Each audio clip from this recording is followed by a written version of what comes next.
Everyone, आप सभी का प्रज्ञा इंस्टीट्यूट में हार्दिक स्वागत है। मेरा नाम पुलकित शर्मा है।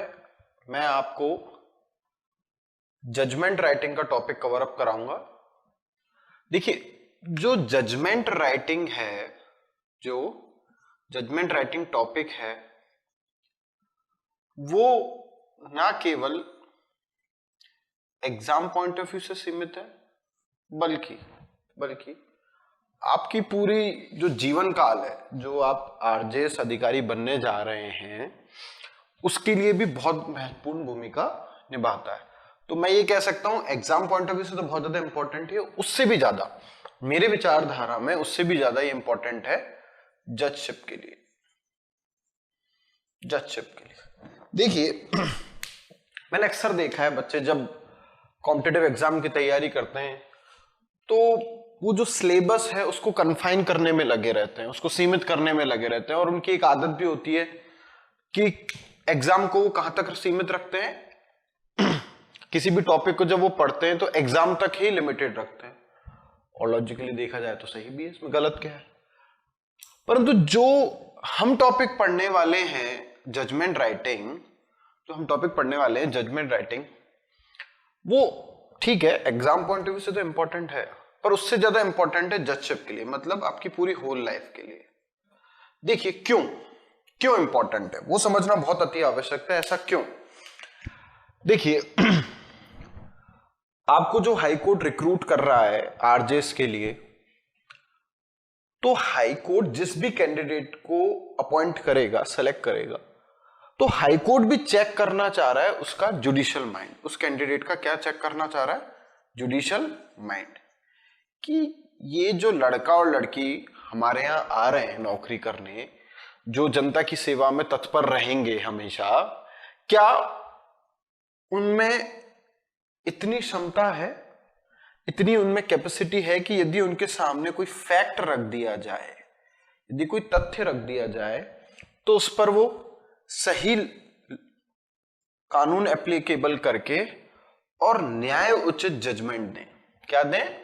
न्याय उचित जजमेंट। मतलब ये कहने का मतलब है मेरा सिंपल सा, कि जजमेंट राइटिंग से हाईकोर्ट क्या चेक कर रहा है? आपकी प्रैक्टिकल अप्रोच को चेक करने का प्रयास कर रहा है हाईकोर्ट, कि भाई ठीक है, ये पढ़ के तो आया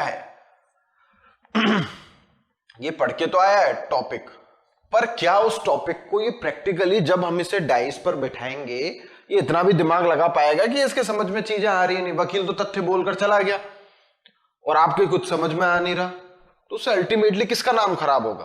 राजस्थान हाईकोर्ट का, मतलब जुडिशरी का नाम खराब होगा। तो जुडिशरी का जो बेस है वो लोअर कोर्ट से चालू होता है, और लोअर कोर्ट में आरजेएस बैठाए जाएंगे। ठीक, तो हमें जो हमारा सबसे बड़ा कर्तव्य है कि जब भी हमारे सामने कोई पक्ष आ रहा है, तो उस पक्ष जो भी अपनी वो पीड़ा लेके आ रहा है, जिसको हम अपनी कानूनी भाषा में बोलते हैं फैक्ट, ठीक है, वो फैक्ट लेके आया, तो हम सही जुडिशियल माइंड, मतलब सही लॉ एप्लीकेबल करके उसको क्या दें? न्याय उचित जजमेंट दें। तो इससे दो चीजें चेक होती हैं।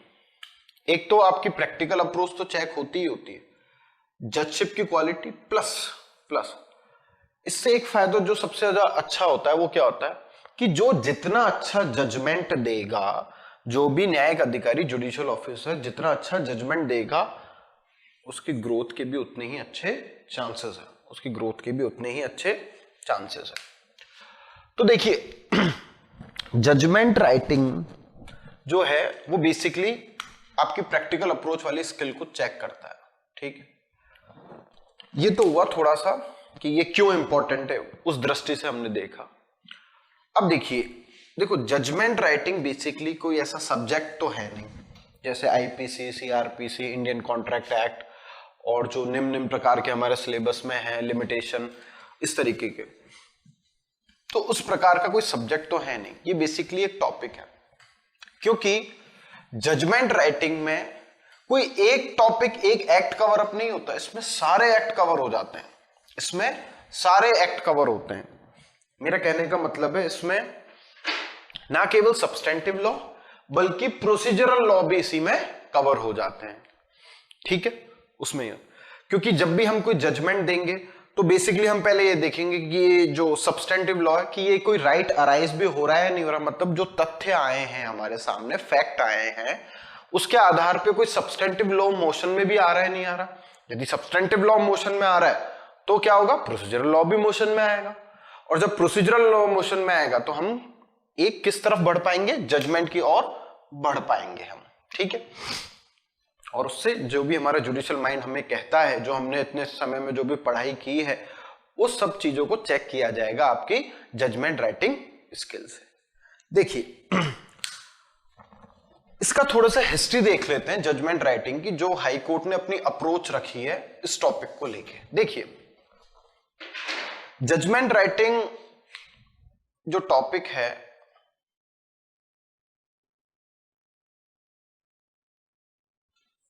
वो दोनों में आता है, मतलब हमारे सिविल के पेपर में भी आता है और क्रिमिनल के भी पेपर में आता है। तो देखिए राजस्थान हाई कोर्ट ने ईयर 2013 से खुद से ये एग्जाम लेना चालू किया। ठीक है, तो 2013 के बाद 2015 में हुआ, फिर 16 में हुआ, फिर 17 में, 18 में हुआ, और फिर 2019 में हुआ। ठीक है, अब तक हाई कोर्ट टोटल इसमें 1 2 3 4 5 6 परीक्षाएं ले चुकी है। ठीक, तो देखिए 2013 तक तो ये टॉपिक जजमेंट राइटिंग ऑप्शनल में आता था। ऑप्शनल से मतलब ऑप्शनल सब्जेक्ट में नहीं, जैसे 1 2 3 4 5 6 सवाल दिए, उनमें से जैसे या तो 1 में 2 सवाल देते थे, 2 में 2, 3 में 2, 4 में 2, 5 में 2, 6 में 2, ऐसे 2-2 सवाल देते थे। ठीक है, उनमें से आप सेलेक्ट कर लीजिए, या फिर ऐसे लिखते थे कि 1 से लेके 5 तक के जो क्वेश्चन नंबर उनमें 3 कोई से भी कर लीजिए। तो उस वक्त जजमेंट राइटिंग मैंने देखा था अधिकतर बच्चे क्या करते थे, अवॉइड करते थे उसे, क्योंकि इसमें उनकी एक मंशा थी। टीचर्स भी कहते थे कि आप ये सवाल मत अटेम्प्ट करना, क्योंकि इसमें क्या होता था, जज को पूरा आंसर नहीं मिल पाता और पूरे नंबर भी नहीं मिलते। ठीक है, 2015 से हाईकोर्ट ने क्या पैटर्न अपनाया, 2015 से हाईकोर्ट ने एक पैटर्न अपनाया कि सारे क्वेश्चन ही कंपलसरी कर दिए, मतलब ऑप्शनल हटा ही दिया, मतलब चॉइस ही हटा दी क्वेश्चन में से। उन्होंने साफ लिख दिया 1 से लेके 17 क्वेश्चन जो दिए वो सारे मैंडेटरी, आपको सारे ही करने। फंसा बच्चा, क्योंकि अब उसमें एक सवाल ये भी आता था जजमेंट राइटिंग का, दिक्कत हुई। उस साल हमने देखा भी, कई बच्चों का पेपर भी रह गया था। फिर 2016 में ऐसा ही, 2018 में भी यही पैटर्न, 19 में भी यही पैटर्न। ठीक है, तो अब तक हाईकोर्ट का इस तरीके से जजमेंट राइटिंग को लेके हमने चेंजेस देखे उनके एग्जाम में। ठीक है, अब चेंजेस में भी कई और ढंग के परिवर्तन किए हाईकोर्ट ने, जैसे जो जजमेंट राइटिंग है उसको लेके। देखिए कैसे 2015 और 16 में, 2015 और 16 में 12 में सिविल नंबर का सवाल, और शायद 12 ही क्रिमिनल का था या 14 का था। ऐसे 2016 में भी यही पैटर्न था, 10, 12 या फिर 14 का था। ठीक है, तब एक एक क्वेश्चन आए थे जजमेंट राइटिंग, तब एक एक क्वेश्चन आए थे जजमेंट राइटिंग के। मतलब 2015 में भी 2016 में भी यही सिविल और क्रिमिनल का यही पैटर्न रहा था। ठीक है, अब क्या हुआ, जब 2018 में मेंस हुआ तो कई जने बहुत चक्के रह गए। सिविल में तो आया एक सवाल सिर्फ 10 नंबर का, क्रिमिनल में दे दिए 2 सवाल। कितने? 2 सवाल 10-10 नंबर के। तो भैया 100 नंबर में से 20 नंबर की तो जजमेंट राइटिंग है आ गई। अब जो इस टॉपिक को ढंग से कवर अप नहीं करता उसका तो मरना हो गया, तो उसको तो पूरे, भाई 20 नंबर बहुत मायने रखते हैं एग्जाम में आपके लिए, 20 नंबर का तो सीधा सीधा उसको नुकसान। और वही पैटर्न हाईकोर्ट ने 2019 में भी अपनाया, सिविल में 10 नंबर का और क्रिमिनल में 10-10 नंबर के 2 सवाल। तो ओवरऑल पिछले 2 वर्षों से देखा जा रहा है जजमेंट राइटिंग से सिविल और क्रिमिनल मिला के 30 नंबर के सवाल पूछे जा रहे हैं, मतलब 200 में से 30 तो जजमेंट राइटिंग से आ रहे हैं, बाकी 170 नंबर का किससे आ रहा है, किससे आ रहा है, अदर टॉपिक से, जो जजमेंट राइटिंग के अलावा जो बेसिक लॉ है उससे पूछ रहे हैं। तो उनमें से 30 में से 20 का तो क्रिमिनल से आ रहा है, 10-10 नंबर का, 10 नंबर सिविल से। तो इससे एक चीज समझ में आई हमें, क्या, कि जब क्रिमिनल में 10-10 नंबर के 2 सवाल है तो सिविल में कौन सी बहुत बड़ी बात है। सिविल में कौन सी बहुत बड़ी बात है, 2 नंबर 2 सवाल देना 10-10 नंबर के दे देंगे, तो हम कोई पूछ थोड़ी सकते, हम ये थोड़ी कह सकते कि आपका पुराना पैटर्न ये था यही पूछो। तो उन्होंने कहा हमने आपको सिलेबस दे रखा है, उसमें से हम कुछ भी पूछें, कितने नंबर का पूछें। तो मैंने एक चीज जो नोटिस करी, जब बच्चे कॉपीज लाते हैं कई बार हमारे पास चेक कराने के लिए, तो मैंने देखा उनको 10 में से जजमेंट राइटिंग 2.5, 2, 3, और मैंने ये भी देखा है कि लोगों के 10 में से 7.5 क्रिमिनल में और सिविल में। तो सोचो आपको 10 में से 7.5 नंबर, तो 20 में से कितने हुए 15, और 30 में से कितने हुए लगभग 21.5 के आसपास 21.5 क्या, सॉरी 22.5 के आसपास नंबर। तो यार एक चीज मेरे को बताओ, आप लोग जिस टॉपिक को हम बहुत हल्का समझ रहे हैं, क्योंकि कई लोगों को मैंने आइडिया देते हुए देखा है, वो क्या कहते हैं, जजमेंट राइटिंग तो कर लेना, कुछ नहीं है, नंबर मिल जाते हैं ऐसे ही, तुम तो कर लेना। अरे नंबर मिल रहे हैं 2.5 मतलब टोटल 7.5, और एक मिल रहे हैं 22.5, तो 30 में से 7.5 नंबर सिलेक्शन देंगे, 30 में से 22.5। इसलिए जजमेंट राइटिंग टॉपिक ये बहुत ज्यादा इंपॉर्टेंट है। और देखिए चलिए, तो ये तो हमने हिस्ट्री समझी जजमेंट राइटिंग की, और नंबरों का क्या इक्वेशंस रहता है और कैसे कैसे नंबर दिए जा रहे हैं, ठीक। तो बिल्कुल 7.5 नंबर तक मिले हुए हैं, मेरे देखे हुए हैं 7.5 नंबर तक, तो ठीक है, तो 7.5 नंबर बहुत मायने। तो ये उम्मीद रखना 10 में से 10, तो मेरा जवाब है कि कम ही चांसेस हैं, क्योंकि फिर तो यही हो गया कि आप ही अच्छे जज हो गए, ठीक। वो आपकी प्रैक्टिकल अप्रोच को चेक कर रहे हैं, ना केवल ये, बस उनका ये देखना है कि जब हम उसको डाइस पे बिठाएंगे तो व्यक्ति संभाल पाएगा या फिर नहीं संभाल। वो ये एक्सपेक्ट नहीं कर पहले दिन आते पता नहीं क्या जजमेंट दे दोगे आप, ठीक है, वो इतना एक्सपेक्ट आपसे कर भी नहीं रहे। देखिए अब सिविल और क्रिमिनल की जजमेंट, डायरेक्ट जजमेंट पे आने से पहले मैं आपको ये बता देता हूं कि इनके अंदर पढ़ना क्या पड़ता है। ये टॉपिक है जजमेंट राइटिंग, पर डायरेक्ट जजमेंट राइटिंग नहीं। क्रिमिनल में आपसे बेल ऑर्डर भी लिखवा सकते हैं, चार्ज फ्रेमिंग भी लिखवा सकते हैं, और जजमेंट राइटिंग तो है ही, ठीक है। सिविल में क्या हो सकता है, इशू फ्रेम करवा सकते हैं, ऑर्डर्स लिखवा सकते हैं, और जजमेंट राइटिंग तो है। बेसिकली ये टॉपिक कवर होते हैं सिविल और क्रिमिनल में, ठीक है। तो जो मैं देख रहा हूं पैटर्न, वो कैसे देखिए, क्रिमिनल में तो 20 नंबर के सवाल आ रहे हैं, 10-10 नंबर के 2, मतलब 2 जजमेंट राइटिंग दे दी 10-10 नंबर की। सिविल में इस बार 2019 में क्या किया, 6 नंबर का तो ऑर्डर राइटिंग और 10 नंबर का जजमेंट राइटिंग। तो आप ये देखो बेसिकली उन्होंने 16 नंबर का इस टॉपिक से कवर किया है। आई मेरी बात समझ में आप सभी को, ठीक। तो इन टॉपिक को, सिविल और क्रिमिनल को पढ़ने से पहले हमें कुछ चीजों का ज्ञान होना अति आवश्यक है। देखिए क्रिमिनल की ओर ध्यान दीजिए, यदि क्रिमिनल से order writing, bail order, charge framing या जजमेंट राइटिंग आ रही है, तो 2 सब्जेक्टों की आपको नॉलेज बहुत अच्छे से होनी चाहिए, अन्यथा आपका ये जजमेंट राइटिंग 0 नंबर भी दिलाए। कैसे, देखो जजमेंट राइटिंग का खेल टोटल कैसा है, मैथ्स जैसा। कैसा है, मैथ्स जैसा। देखिए समझिए क्यों, जैसे मैथ्स में नहीं होते स्टेप बाय स्टेप नंबर मिलते चलते हैं, तो बिल्कुल जजमेंट राइटिंग में से इसमें भी स्टेप बाय स्टेप नंबर मिलते हैं। पर एक चीज गणित में और यहां इक्वल है, यदि मैथ्स में फॉर्मूला गलत लगा दिया ना, तो नंबर भली स्टेप सही बनाए हो 0, तो जजमेंट राइटिंग में भी है। यदि आपने चार्ज गलत फ्रेम बना दिया, चार्ज आपने गलत लगा दिया, सीधे 0 नंबर आपके। फिर आपके फॉर्मेट, स्टेप बाय स्टेप के जो नंबर मिलने वो सारी मेहनत बकवास हो गई।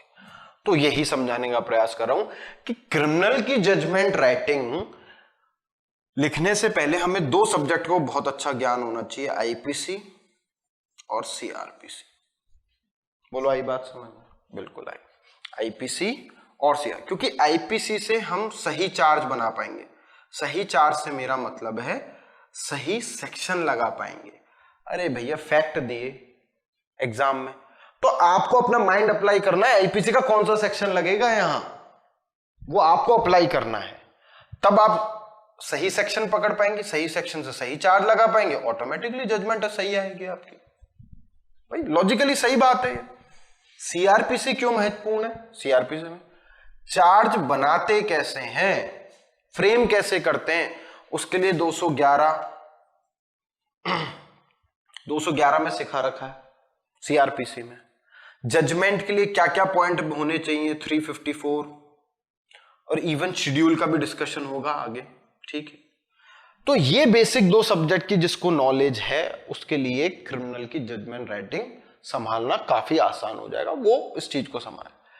तो मेरा यही कहना है कि आप जब जजमेंट राइटिंग पे आए तो आपको इन 2 एक्टों की बेसिक नॉलेज होना अति आवश्यक है। एक चीज जो चीज मैं बताना भूल गया, जजमेंट राइटिंग ना प्री में आएगा ना इंटरव्यू में पूछ रहे हैं आपसे, सिर्फ और सिर्फ मेंस में।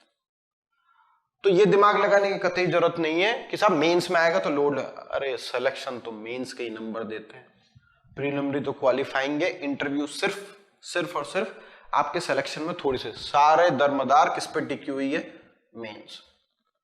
एक लड़का आ रहा है 30 में से 7.5 नंबर, और आप कितने ला रहे हो 30 में से 22.5 नंबर, यार 15 नंबर तो आप वैसे ज्यादा आ गए। 1 नंबर पे तो सिलेक्शन और रैंक ही बदल जाती है, 15 नंबर तो कहां से कहां ले जाएगा आपको। क्रिमिनल में तो ये बात समझ में आएगी। सिविल में सबसे इंपॉर्टेंट है सीपीसी, और सीपीसी में भी ऑर्डर 14 का ज्ञान होना। यदि आपको इनकी नॉलेज नहीं है तो काफी दिक्कत होने वाली है, ठीक है। ऑर्डर भी लगभग वैसा ही लिखा जाता है जैसे जजमेंट। तो देखिए, सिविल में हम इश्यू फ्रेम करते हैं, क्रिमिनल में चार्ज फ्रेम करते हैं। देख अब जजमेंट राइटिंग जब मैं आपको पढ़ाऊंगा आगामी लेक्चरों में, तो उससे पहले मैं संबंधित जो प्रावधान है सीपीसी सीआरपीसी के उनको भी डिस्कस करूंगा। और जब ये मैं डिस्कस करूंगा तो आपके पास बेरक्ट होने चाहिए उस वक्त, और यदि आप बेरक्ट खोल के पढ़ेंगे तो बड़ा फायदा होगा, क्योंकि आपको चीजें साथ साथ समझ में आती चले, क्योंकि मैं वो उनकी चर्चा भी बीच बीच में करूंगा, ठीक है। आज के लिए इतना ही पर्याप्त है। हमने एक इंट्रोडक्शन पोर्शन पढ़ा कि भाई जजमेंट राइटिंग क्यों इंपॉर्टेंट है, हाई कोर्ट का क्या रवैया रहा इसको लेके, किन किन पोर्शंस में डिवाइड है सिविल क्रिमिनल, सिविल में क्या पूछा जाता है, क्रिमिनल में क्या पूछा जाता है, उसमें सब्जेक्ट कौन से हैं जिनकी हमें नॉलेज होनी चाहिए जजमेंट राइटिंग को लेके। तो हम आगे जो चर्चा करेंगे वो स्टार्ट करेंगे क्रिमिनल से स्टार्ट करेंगे, है ना, ठीक है। आज के लिए तो इतना ही रखते हैं, फिर आगामी लेक्चरों में और चर्चा हम इसकी करेंगे। Thank you.